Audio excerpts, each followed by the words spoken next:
अनमोल वचन अखिल भारतीय संत मत सत्संग के संस्थापक और गृहस्थ में आनंद योग के जनक परम संत महात्मा परम पूज्य श्री यशपाल जी महाराज अर्थात परम पूज्य भाई साहब जी द्वारा प्रतिपादित इन अनमोल वचनों का पालन करना अति आवश्यक है।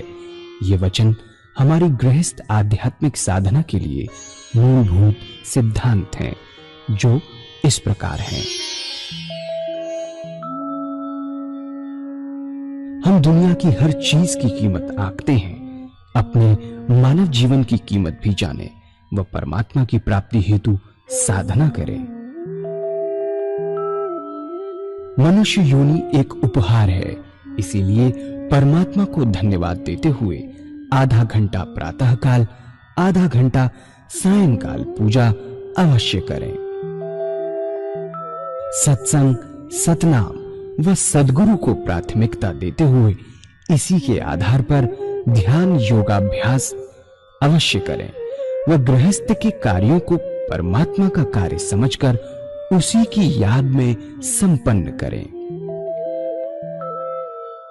हर समय ये ध्यान रहे कि गुरु कृपा द्वारा परमात्मा की पवित्र सत्ता का हमारी आत्मा में वास है, अतः मन में निरंतर अपने इष्ट देव का जाप करें।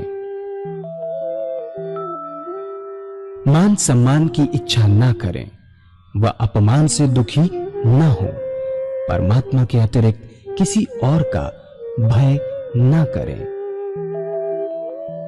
दूसरों की बुराई न करें, न सुने, सत्य व मधुर बोलें, अश्लील शब्द मुंह से ना निकालें, सभी से नम्रतापूर्ण व सुंदर व्यवहार करें। धर्म पत्नी के अतिरिक्त अपने से बड़ी से माता जैसा, बराबर की से बहन जैसा व छोटी से पुत्री जैसा व्यवहार करें। सांसारिक जीवन यापन की आवश्यकताएं अंतहीन है, इसलिए अधिक से अधिक समय सत्संग में व धन परोपकार में खर्च करें।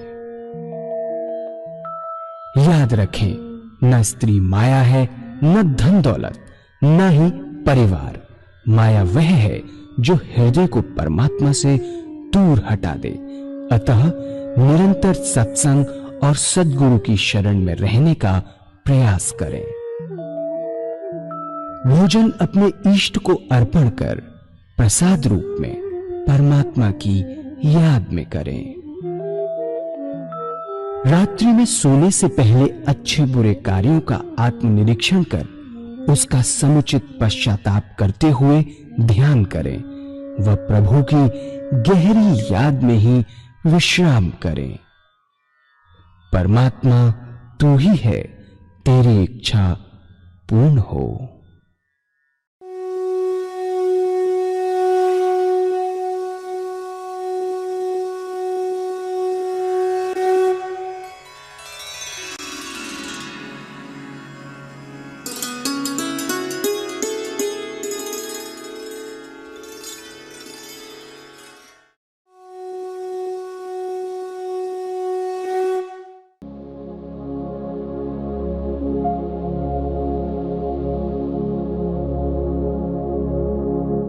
जय सद्गुरुदेव जय पद शरणं श्रेयस्वरूप चरणों शरणं। जय सद्गुरुदेव जय पद शरणं श्रेयस्वरूप चरणों शरणं। अब क्या हुआ कि पूजा के दो तरीके हैं, रास्ते भी दो है। एक गृहस्थ का रास्ता है, एक सन्यास का रास्ता है। हमारा रास्ता गृहस्थ का रास्ता, सन्यास का रास्ता नहीं है। घर में रहते हुए घर के सारे काम जैसे आज कर रहे हैं वैसे ही करते हुए इष्ट पद को प्राप्त करना। वो क्या? 24 घंटे परमात्मा की याद, चलते फिरते खाते पीते सोते जागते हर व्यवहार करते अपना इष्ट किया, परमात्मा। दूसरा निष्काम कर्म। ये दो चीजें हैं जो हमें बहुत ऊंचाई तक ले जा सकती है। दोनों चीजें तब करना क्या है कि हमने निश्चित कर दिया कि परमात्मा का कौन सा स्वरूप आपको सबसे ज्यादा अच्छा लगता है, कौन सा नाम आपको सबसे ज्यादा अच्छा लगता है। दो चीजें आपने चूज की, नाम और स्वरूप। बड़े प्यार से घर के अंदर बैठिए, धूप दीप जलाएं, सुख आसन, जिस आसन पर बैठे ये हमारा आसन है, बहुत सुंदर आसन है।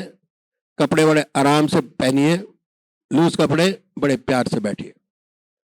उसके बाद जो आपका इष्ट है, जिसको चुना है, अगर आपने राम जी को चुना है या आपको गोविंदा जी को चुना है या आपको शिवडू को चुना है, जो आपने चुना है उनकी मूर्त अपने सामने बनाइए, ये समझ के कि वो सह शरीर हमारे सामने विद्यमान है।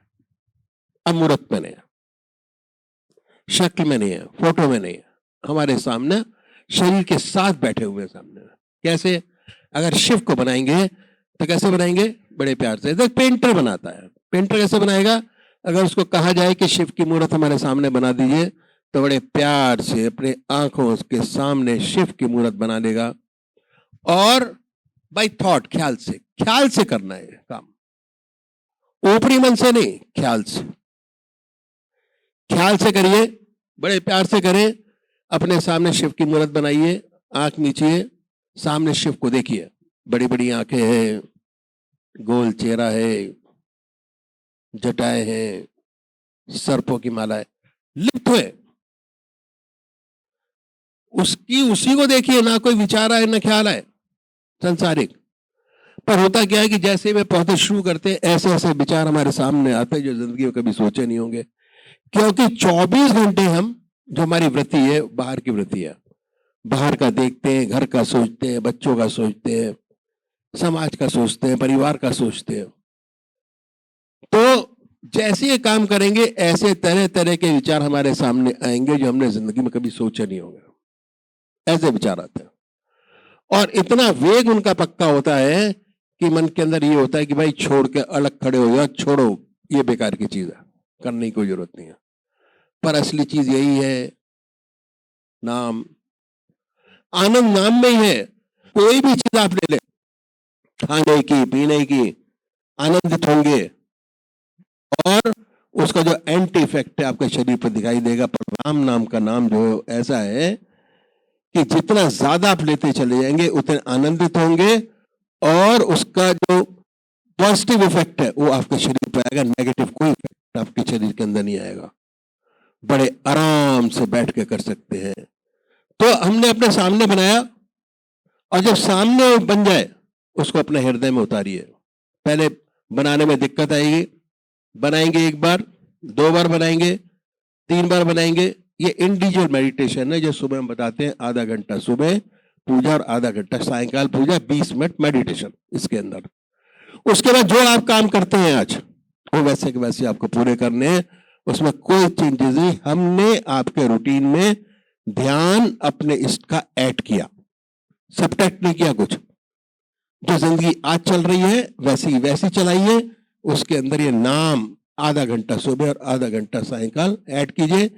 क्योंकि परमात्मा ने हमें बड़ा सुंदर सोचने का मौका दिया और कर्म करने का शक्ति दी और कर्म करने का अधिकार दिया, और कोई योनि ऐसी नहीं है जिसमें हमको कर्म करने का अधिकार दिया हो, पहली चीज। दूसरा, कोई भी योनि ऐसी नहीं है जिसके अंदर परमात्मा ने 100 साल की उम्र आपको दराज की है। किसी योनि की 20 साल है, किसी की 10 साल है, किसी की 15 साल है। परमात्मा ने बड़ा सुंदर मौका दिया कि 100 साल की उम्र के अंदर इस काम को पूरा किया जाए और परमात्मा की ओर बढ़ा जाए। तो ये सामने बना लिया अपने सामने। जब हमने मूर्त सामने बना ली तो शुरू में नहीं होगा, उसके बाद धीरे धीरे धीरे धीरे होना शुरू हो जाएगा। दूसरा, हमारे यहाँ सत्संग हम करते हैं, दैट इज ग्रुप मेडिटेशन। सारे एक साथ बैठ के करते हैं, थोड़ा आपका मन लगा, थोड़ा आपका लगा, थोड़ा आपका लगा, that creates a positive aura in the hall, in your around. जो दूसरा आदमी जिसका मन नहीं लगता वो भी आके अगर बैठेगा तो उसका मन लगेगा और बड़ी सुंदर स्थिति होती है। इतनी शांति और आनंद वाला हिसाब किताब है कि जो इसको अनुभव करता है वही बता सकता है, दूसरा आदमी इस अनुभव को बता नहीं सकता। तो ये है साकार पुजारियों की पूजा जो मैंने आपके सामने रखी। उसके बाद जरा ट्रांसलेशन करेंगे, उसके बाद मैं आपको आगे बताऊंगा कि करना क्या है। ఇప్పుడు గురుదేవులు మనకి ఈ అఖిల భారతీయ సంతమత్ సత్సంగ్ మా సంస్థ గురించి, మా సంస్థలో మా సంస్థ ద్వారా చేయబడేటువంటి సాధన అభ్యాసం విధానం గురించి చాలా చక్కగా మనందరికీ కూడా మరొకసారి తెలియచేశారు. మాది అఖిల భారతీయ సంతమత్ సత్సంగ్. ఇది అనంతపూర్ గ్రామంలో, హర్యానాలో, ఫరీదాబాద్ జిల్లాలో ఉంది, సూరజ్కుండ్ దగ్గర. ఇక్కడ మా విధానంలో చేయించబడేటువంటిది ఏమిటి అంటే ధ్యానం, సాధన, అభ్యాసం ఏదైనా కానివ్వండి. అంటే మనందరం కూడా చూసినట్లయితే గుళ్ళకి, గోపురాలకి, తీర్థయాత్రలకి, పుణ్యక్షేత్రాలకి వెళ్తూ ఉంటాం. గురుదేవులు ఏమని చెప్తున్నారు? గుడికి వెళ్ళడం వలన అక్కడ ఉన్నటువంటి గంట 2 గంటలైనా సరే చాలా ప్రశాంతంగా ఉంటుంది. ఆ భగవంతుడి దగ్గర ఉన్నప్పుడు ఆ పూజ, అర్చన, అభిషేకం ఏవైతే చేస్తామో ఆ 2 గంటలు చాలా ప్రశాంతంగా మనస్సంతా కూడా ఇక ఎటువంటి ప్రాపంచిక ఆలోచనలు లేకుండా భగవంతుడి మీదే ఉంటుంది. కానీ ఆ 2 గంటల తర్వాత మనం మళ్ళీ ఇంటికి వెళ్తాం. ఇంటికి వెళ్ళినప్పుడు మన మనస్థితి ఎలా ఉంటుంది? మరలా ప్రాపంచిక ఆలోచనలు, సంసారం తాలూకా, బాధ్యతల తాలూకా సమస్యలు, చికాకులు ఇవన్నీ ఆలోచిస్తూ ఉంటుంది మనస్సు. కేవలం గుళ్ళో ఉన్నటువంటి ఆ 2 గంటలు మాత్రమే మనస్సు పరమాత్మ మీద లగ్నమై ఉంటుంది. మరలా మనం ఇంటికి వచ్చేసేసరికి ఎలా అయితే గుడికి వెళ్ళామో అలాగే వచ్చేస్తాం. అంటే ఏ విధమైనటువంటి ప్రాపంచిక ఆలోచనలతో వెళ్ళామో అదే విధంగా మరలా గుడి బయటకు వచ్చేసరికి మన మనస్సు ప్రపంచం మీదకే వెళ్ళిపోతుంది. దీనికి కారణం ఏంటి? గురుదేవులు తెలియజేస్తున్నారు. మనస్సు రోజులోని 24 గంటలు ప్రపంచంలోనే ఉంటుంది. మన మనస్సు రోజులోని 24 గంటలు ప్రపంచంలో ఉండడం వలన ఎక్కువలో ఎక్కువ అది ప్రపంచం తాలూకా ఆలోచనల్ని, వాటి తాలూకా సమస్యల్ని, భావనల్ని, వాటినే మనకు గుర్తు చేస్తూ ఉంటుంది ఒక్క భగవంతుడి దగ్గర కూర్చున్నప్పుడు తప్ప. మరి ఆ 2 గంటలు కలిగినటువంటి ఆనందం, ఆ ప్రశాంతత, శాంతి నిరంతరం కలగాలి అంటే గురుదేవులు ఏమని చెప్తూ ఉన్నారు? ఆ మనస్సుకి ఆ సాధన, భగవన్నామ స్మరణ, ధ్యానం అనేటువంటిది అలవాటు చేయాలి. కనుకనే మా మహాత్ములు, మా పరంపరలోని మహాత్ములు అందరూ కూడా ఏమని తెలియచేశారు? ఈ మనస్సుకి భగవన్నామాన్ని అలవాటుగా చేయాలి అని చెప్తూ ఉన్నారు. మనం సాధారణంగా చూసినట్లయితే 100కి 99% మనుషులకి శరీరం అంటే మనకు పై కనబడేటువంటి ఈ ఒక్క శరీరమే అనుకుంటారు. కానీ మహాత్ములు ఏమని చెప్తున్నారు? మనకి కళ్ళ కనబడేటువంటి ఈ శరీరం 3 శరీరాల యొక్క కలయిక అని చెప్తూ ఉన్నారు. మొట్టమొదటి స్థూల శరీరం అంటే మనందరికీ కనబడుతుంది. కళ్ళు, ముక్కు, చెవులు, కాళ్ళు, చేతులు ఇవన్నీ కూడా. దీని యొక్క పని ఏమిటి? కళ్ళు చూస్తూ ఉంటాయి, చెవులు వింటూ ఉంటాయి, నోరు మాట్లాడుతుంది, కాళ్ళు, చేతులు మన సంసారం తాలూకా, ప్రపంచం తాలూకా పనులు చేస్తూ ఉంటాయి. దీనిలోనే ఇంకొక శరీరం ఉంది, మనస్సు. దీన్నే సూక్ష్మ శరీరం అంటారు. ఈ మనస్సు యొక్క పని ఏమిటి అంటే కేవలం ఆలోచించడం మాత్రమే. చిత్తం, బుద్ధి, అహంకారం ఇవన్నీ ఈ విధమైనటువంటి పనులు చేస్తూ ఉంటుంది మనస్సు. ఈ మనస్సు చెప్పేటువంటి ఆలోచనలు, ఈ మనస్సు ఇచ్చేటువంటి సంజ్ఞల ద్వారా మాత్రమే శరీరం పనిచేస్తుంది. శరీరం దాని అంతటా పనిచేయదు. మనస్సు ఏ విధమైన సంకేతాలు ఇస్తుందో శరీరం అదే పనిచేస్తుంది. అదేవిధంగా శరీరం లేకుండా మనస్సు కూడా ఏమీ చేయలేదు. రెండిటికి కూడా అవినాభావ సంబంధం ఉంది. మనస్సు నుంచి మీకు ఏవైతే సంకేతాలు అంతూ ఉంటాయో శరీరం ఆ పనిచేస్తూ ఉంటుంది.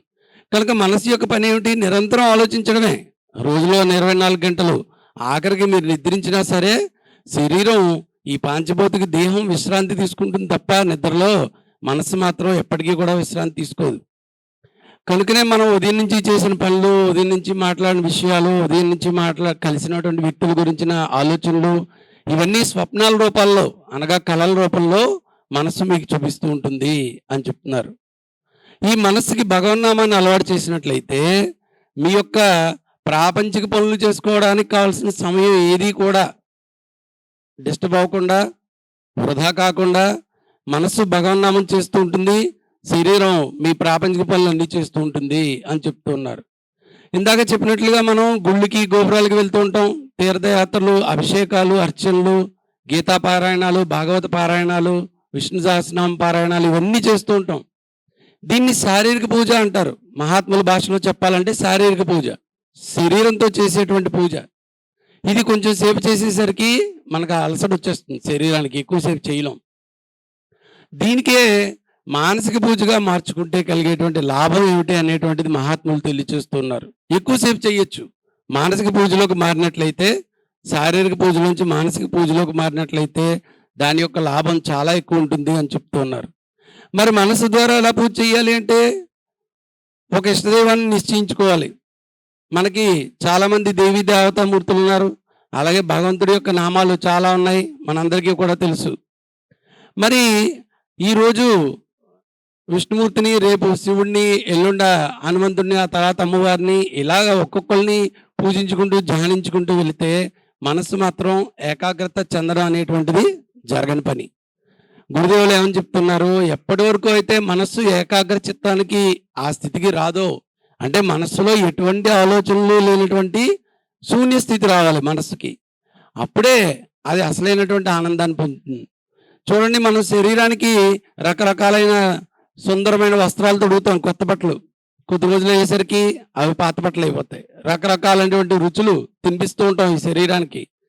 ఒక కూర లేదా ఒక భోజనం ఇష్టమైనటువంటిది ఒక రోజు తింటాం, 2 రోజులు తింటాం, 3వ రోజు దాని మీద కూడా మొహమ్మొత్తేస్తుంది. అంటే మహాత్ములు చెప్తున్నారు, ఆనందం అనేది ఎందులో ఉంది? శరీరం పొందేటువంటి ఆనందంలో శాశ్వతమైన ఆనందం లేదు. మనస్సు పొందేటువంటి ఆనందమే శాశ్వతమైన ఆనందం.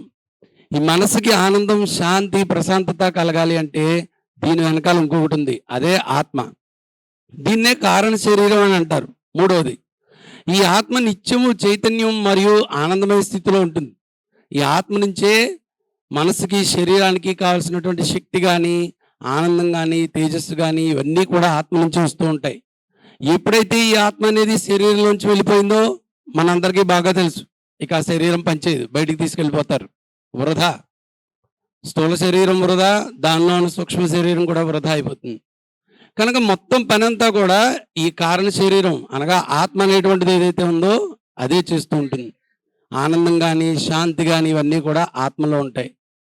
ఈ మనసుకి భగవన్నామం అలవాటు చేయడానికి ఇప్పటిదాకా మనం శారీరక పూజ చాలాసార్లు చేసాం, అర్చన, అభిషేకం, పూజ ఇవన్నీ కూడా.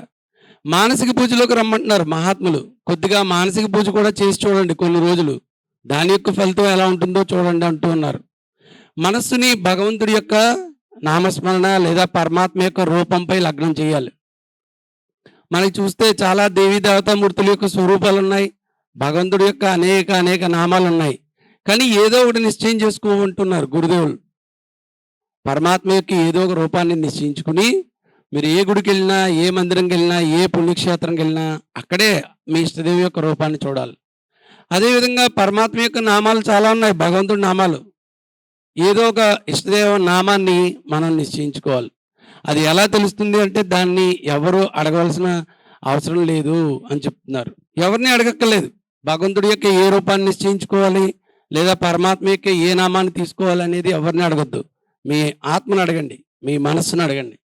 భగవంతుడి యొక్క ఏ రూపాన్ని ఎక్కువగా చూస్తూ ఉంటే మీ మనసుకి శాంతి, ఆనందం కలుగుతుందో అదే మీ ఇష్టదేవి యొక్క రూపం. పరమాత్మ యొక్క ఏ నామాన్ని ఉచ్చరిస్తూ ఉంటే, నామజపం చేస్తూ ఉంటే మీకు ఆనందం కలుగుతుందో అదే మీ ఇష్టదేవి యొక్క నామం. ఇది మన ఆత్మ మనకి తెలియచేస్తుంది.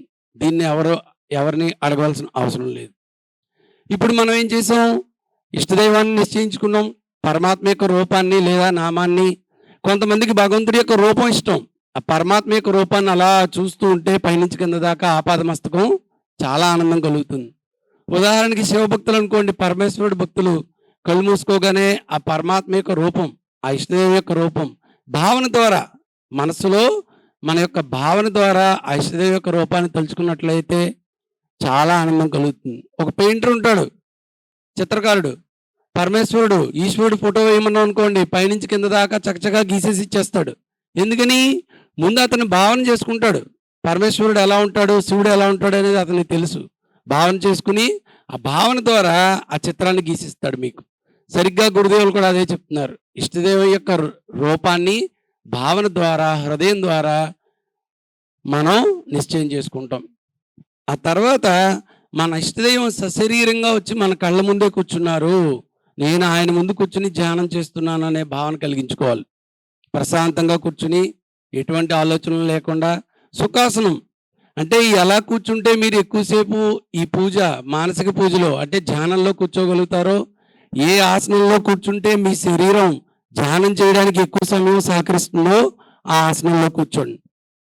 ఆ తర్వాత మంచి బట్టలు అంటే రాత్రి వేసుకున్న బట్టలు కాకుండా బట్టలు మార్చుకుని కూర్చుని ప్రశాంతంగా మీ మనసులో మీ ఇష్టదైవాన్ని స్మరించుకొని ఆయన ముందు కూర్చుని ధ్యానం చేస్తున్నాను అనేటువంటి భావన కల్పించుకోండి. కొద్ది రోజులు ఇదే స్థితిలో కూర్చున్నాక ఆ తర్వాత మీ ఇష్టదైవం యొక్క రూపాన్ని మీ హృదయంలోకి ఆహ్వానం చేసుకోవాలి. నా ఇష్టదైవం నా కళ్ళ ముందు లేడు, నా హృదయంలోనే ఉన్నాడు అనే భావన కల్పించుకోవాలి కొద్ది రోజులు పోయాక. దీన్ని సాకార పూజారులు చేసేటువంటి సాధనా విధానం అంటారు. భగవంతుడి యొక్క రూపాన్ని ఇష్టపడేవారు సాకార పూజారులు, వాళ్ళకు కూడా ఈ మానసిక పూజ తెలియచేసేవారు.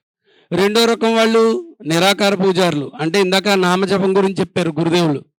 భగవంతుడి యొక్క నామాన్ని ఉచ్చరించడం ద్వారా వాళ్ళకి ఆనందం కలుగుతుంది, రూపాన్ని కాకుండా. ఆ పరమాత్మ యొక్క నామాన్ని తీసుకుని హృదయ శబ్దంలో ఆ ఇష్టదేవ యొక్క నామాన్ని స్మరిస్తున్నట్లుగా మన హృదయం మన ఇష్టదేవ నామాన్నే ధ్వనిస్తున్నట్టుగా భావన కల్పించుకోవాలి. గురుదేవులు ఇందాక అదే చెప్పారు. ఇక్కడ ఈ సాధన అభ్యాసం విధానంలో భావనే అత్యంత ప్రధానమైనటువంటి వస్తువు అని చెప్పారు. మీరు ఎంత ఎక్కువగా భావన చేసుకుంటారో అంత ఎక్కువగా మీ సాధన ముందుకు వెళ్తూ ఉంటుంది అని చెప్పారు. ఏ విధంగా అయితే సాకార పూజారులు నిరాకార పూజారులు అంటే భగవంతుడిని ఆరాధించే వాళ్ళు రెండు రకాలుగా ఉన్నారో, ఈ సాధన విధానం కూడా రెండు రకాలుగా ఉంటుంది. అభ్యాసం కూడా ఒకటి గృహస్థ మార్గం, రెండవది సన్యాస మార్గం. రెండు రకాలైనటువంటి సాధకులు ఉంటారు ఈ ప్రపంచంలో. కొంతమంది సన్యాస మార్గంలో పరమాత్మను ఉపాసించే వాళ్ళు ఉంటారు. మనది గృహస్థ మార్గం. గృహస్థ జీవితంలో ఉంటూనే పరమాత్మ మనకు విధించినటువంటి కర్తవ్యాలు ధర్మాలు అన్నీ ఆచరిస్తూ భార్యాబిడ్డల్ని, కుటుంబ పోషణ, ఉద్యోగం, వ్యవసాయం, వ్యాపారం అన్నీ చేసుకుంటూనే రోజులోని 24 గంటలు భగవత్ స్మరణలో గడిపేటువంటి మార్గం మన మార్గం. దీనికి మన మహాత్ములు తెలియచేసిందల్లా ఒక్కటే, మనస్సుని పరమాత్మకు అర్పించడం, శరీరాన్ని ప్రాపంచిక పనులకి అర్పించడం.